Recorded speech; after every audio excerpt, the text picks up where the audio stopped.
Ce 15 avril 2021 à Port-au-Prince était marqué par l'empreinte de l'Église catholique. L'appel à un arrêt de travail d'une journée pour dire non au kidnapping de la conférence des évêques a été largement suivi. À travers les routes de la capitale, notamment à Delma et à Pétionville, les grandes entreprises, les supermarchés et les centres de santé n'ont, pour la plupart, pas ouvert leurs portes.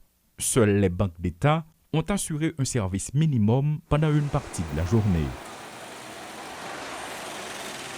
Conformément à l'appel des évêques, les écoles catholiques, congréganistes ou presbytérales devaient rester fermées.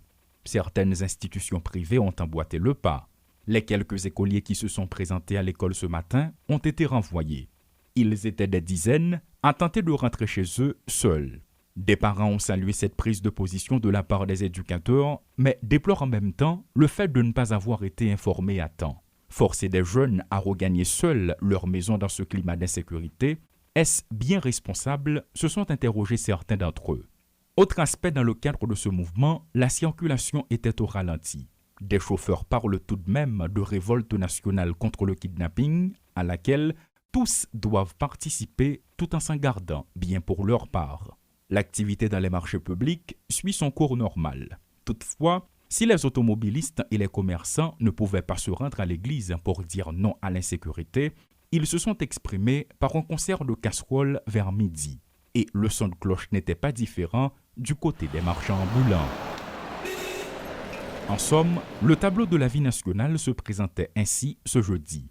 Dans l'ensemble de l'aire métropolitaine, la situation était plus apaisée à Carrefour, où la circulation était paralysée dans la matinée depuis la zone de Bizoton jusqu'à Mariani. Des protestataires avaient stationné des véhicules au milieu de la route, saisissant leurs clés et déposé des pneus enflammés sur la chaussée.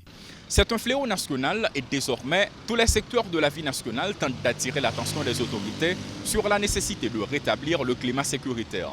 Chacun exprime sa colère comme bon lui semble et comme toujours, quelle que soit la méthode utilisée, il y a un autre secteur qui en paie les conséquences. Si la conférence des évêques de Port-au-Prince a prévu une seule journée au cours de laquelle toutes les activités sont au point mort, celle des CAI a voulu que cette initiative continue jusqu'à nouvel ordre. Guy Trichoisi et Rudolph Pierre-Louis pour Télémétropole.